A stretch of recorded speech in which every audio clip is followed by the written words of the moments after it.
settling into a few moments of meditation, letting our hearts and minds and bodies soften.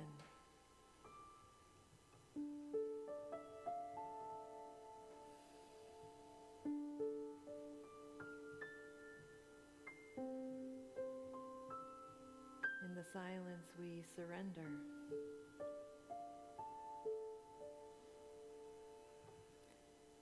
We surrender and listen to what wants to be born in us.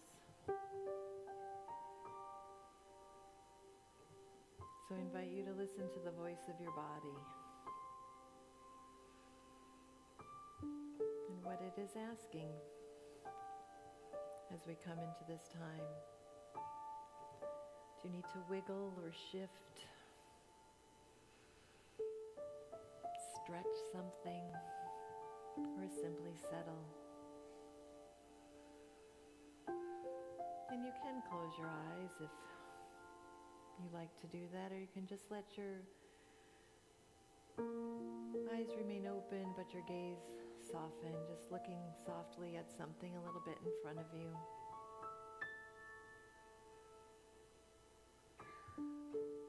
Sensing your feet, letting them ground you, help you to feel rooted, the soles of your feet,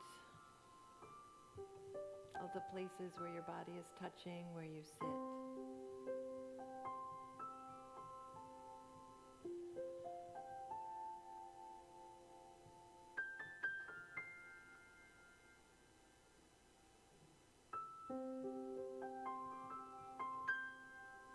And Jesus taught us to say Abba,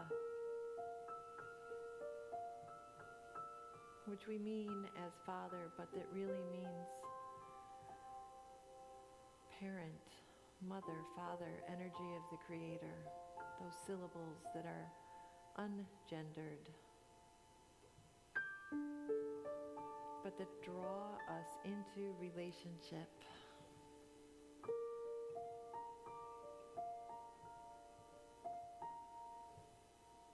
Abba. Abba, help us breathe one holy breath, feeling only you.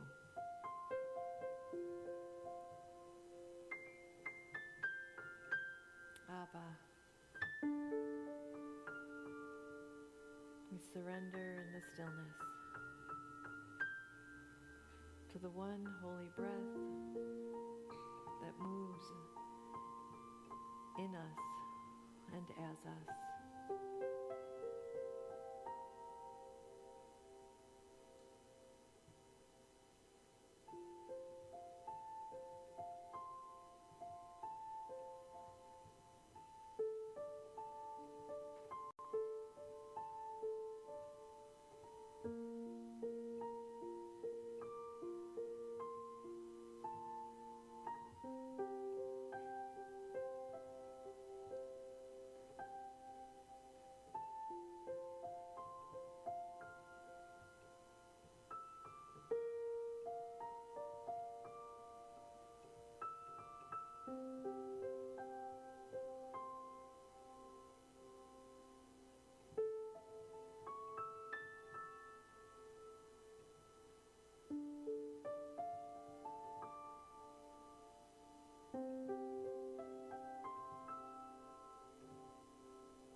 As you breathe that one holy breath, I invite you to imagine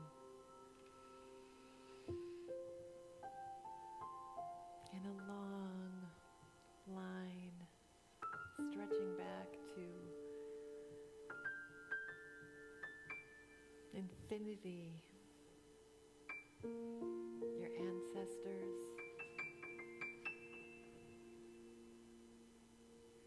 all of those hearts that have nurtured you, that have sheltered you, that have protected you.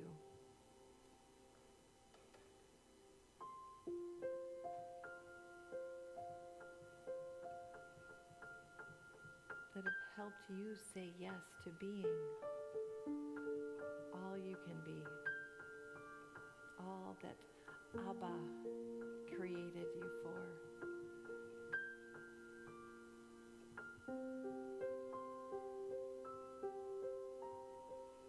And feel that line of love holding you up.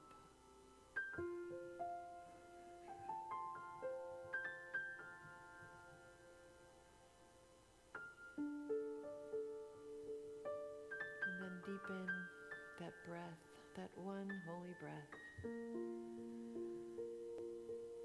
filling your lungs and letting it go with a sigh.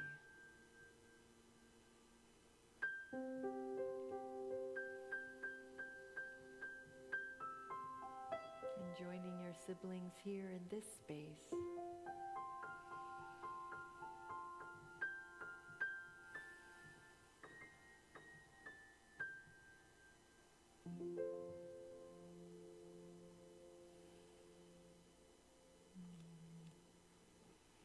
Thank you, Pete.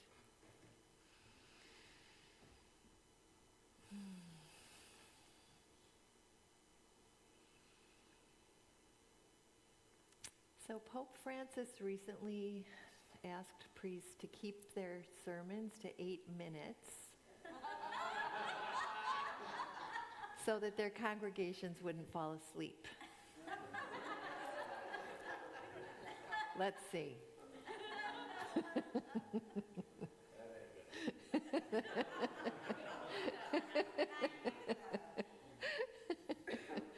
See, there's so many benefits to this being the path and all of everything in my life that brought me here. Oh my goodness. So 3 years ago in June, Father's Day was Juneteenth. And that really is the moment that got Roger and I thinking together about how fascinating to connect this day where we honor fathers, where we recognize that some of us have complex ecosystems in relationship to that. And yet that here we are with this way shower, Jesus, who helped us shift into a different understanding of our fully human, fully divine relationship with this Creator that, yes, is everywhere present in all of creation, but is fully present in each of us in some way, mysterious way, that we try to rest in that mystery, rest in that paradox. And that we have this day here in our country where we recognize that long arc of patriarchy and how it lived in our country in the Civil War, where people who had been enslaved did not find out that there had been a proclamation freeing them until 2 years after the fact. And that's all I'm going to say about Texas today. So how do we weave those two things together? That we are together in freedom, and that we have this gift of understanding ourselves as embodiments, incarnations of the divine. What do those two archetypes beyond gender, the divine masculine, the divine feminine, the sacredness of those, we picture the yin and yang symbol of how they each contain, and we contain multitudes. So modern day mystics lead us into some talking around those points. What does sacred masculinity mean? I think about the men in my life, my brothers, my sons, my ex-husband, my dad. What have they taught me about that? To fully stand in being able to have the courage to stand in conviction and truth, but to bring that inner work of light on the courage to work for justice, the courage to have power with and not power over. There are so many places where we recognize the deep danger and division when power structures are power over. The history of our own country, the history of humanity. It's not a new story. It is not a new story. Who are the people in your life who have been that sign to you of that archetype, that metaphor that we see in the both and? Who are those people for you? Maybe it is your mom. Maybe your dad was actually the one who did the nurturing. But in our bigger culture, where we see how that version of patriarchy, of dominion over, has caused such harm, what are we called to do? One of the classes that I took in my week of SEE courses, in the overview of Christian scriptures, we were invited to read Reading the Bible Again for the First Time. You're going to hear, as I grapple and go back and forth, Post-its, purple exclamation points. One of the things that was profoundly revealing to me in that class is an articulation of the message of Jesus through the Gospels, through the writings of Paul, that we are called to live in a way that recognizes our equality. Now there is neither slave nor free, male nor female. We recognize those binaries, and we're called in a different way through the story of Jesus' life to live in a way that is not the power structure of domination, that is not the culture that says Caesar is Lord. It was true then, and it is true for us now. So on this day where we recognize freedom and all of the ways where we are not free, right? I recognize that call, that it's easy for me to take freedoms for granted. The skin I'm in, my expression of the divine today is a middle-aged, middle-class white lady. That's the skin I'm in. I have freedoms that I can take for granted. We're going to sing a song in a little while that's challenging to those of us who are divine expressions like this. How do we come to see those privileges that are invisible to us? How do we feel the call to live in a way Paul says in the letter to the Corinthians, the second letter, and he was writing to a specific community, an early community trying to live its core values, trying to live their mission and their vision. He was writing to a specific community to say, the Lord is the Spirit, and where the Spirit of the Lord is, there is freedom. We are called to an inner freedom regardless of what all this other stuff is out here in the world. We're called to an inner freedom, but it is not an inner freedom just for ourselves. Because those early communities and our community are called to live in a way that recognizes that we are one. How we're called to show up to do that work is different. I am not an early 20s something anymore. And when I was a 20s something, I had a house full of little kids.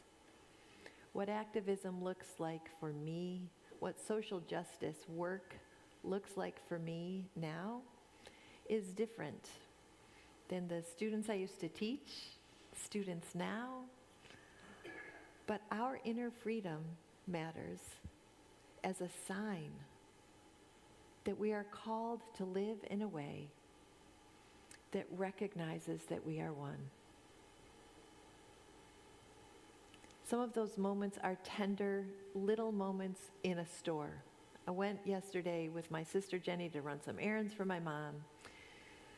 We're like, oh, we've got to go back to the hospital. We better have some lunch. We went to Chipotle. Standing in line waiting to get our salads. And a young man comes over. He'd been grilling the chicken and comes to wash his hands, and we made eye contact. And I smiled at him. And he smiled back. And he said, "Your smile is contagious." I said, "Well, that's a good contagion." And he laughed. He said, "It is. We really do need to smile through everything, no matter what we're going through." I just buried my brother on Thursday. So that's Deb Foss. It's exactly what we did. My sister and I standing there with tears in our eyes, holding our hearts, smiling and tearing up with a complete stranger. It was a God moment. We recognized the divine essence in each other with a look, with a smile. It can be as simple as that. When we come together, whether we're dealing with the technology, because that's where we need to be at home, or we're here in this home that we make holy, we make eye contact. We smile. We hold each other when hearts are heavy. We rejoice when hearts are light.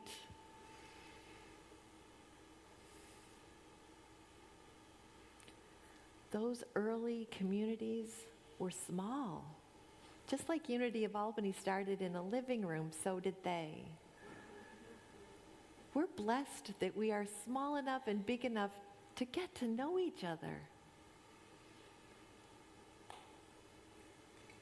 Everything in our lives that brought us to this moment. I love the words of that song.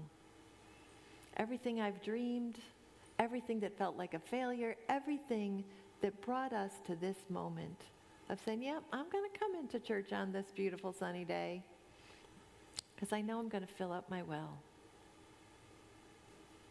I'm going to feel the inner freedom that comes by recognizing I am more than my humanity. I am more than the human experiences that feel like a struggle, that feel like bliss. Because Jesus taught us to say, Abba.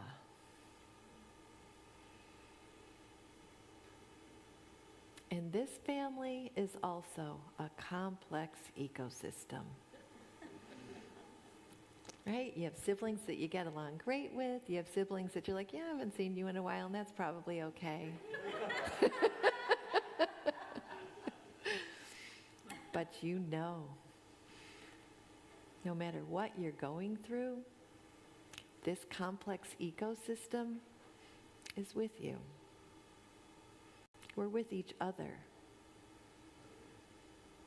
And what we do here makes a difference not only in this community, but we are ripples.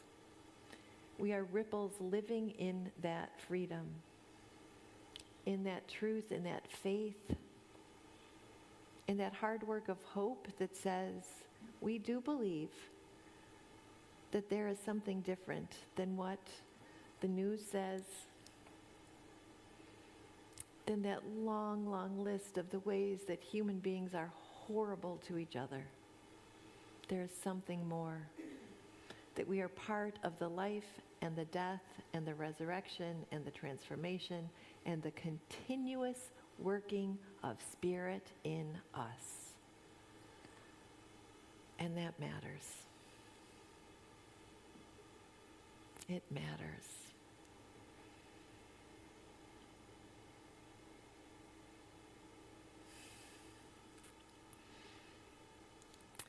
So I'm going to share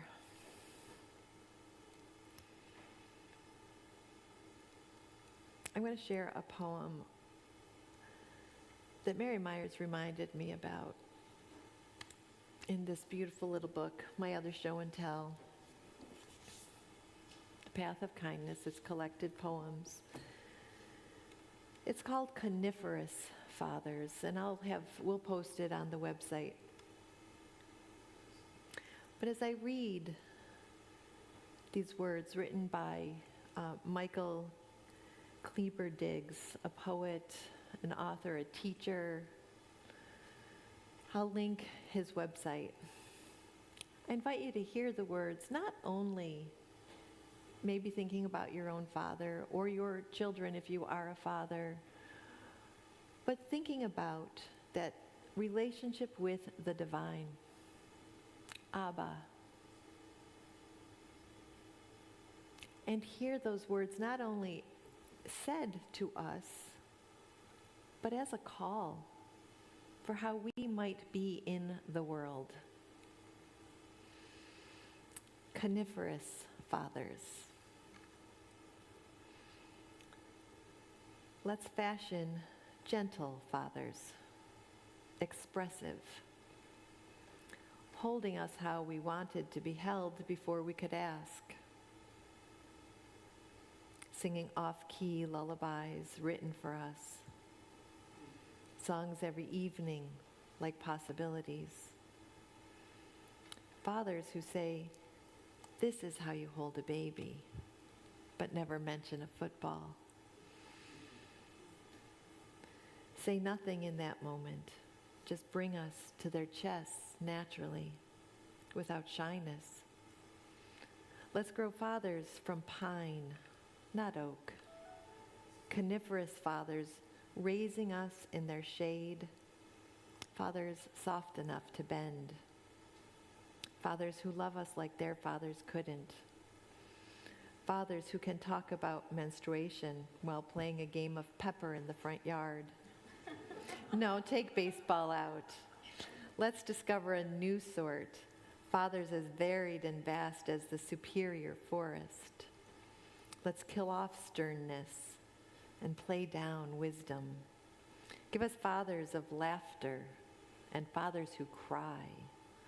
Fathers who say, check this out, or I'm scared, or I'm sorry, or I don't know. Give us fathers strong enough to admit they want to be near us.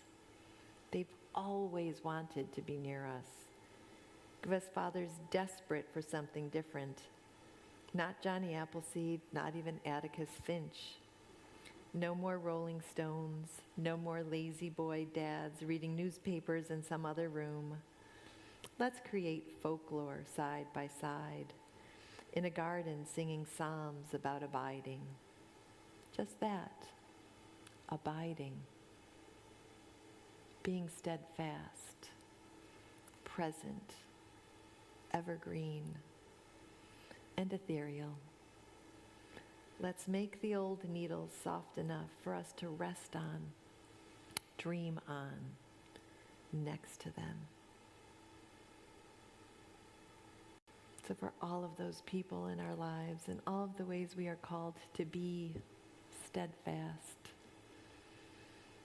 strong but supple like an evergreen tree.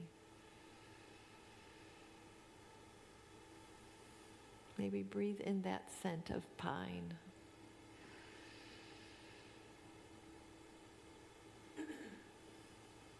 And feel held close to heart in abiding, steadfast love.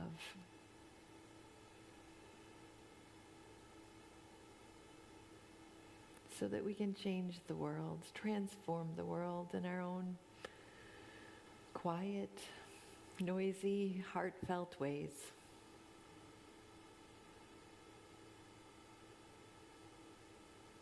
We bring Abba to life.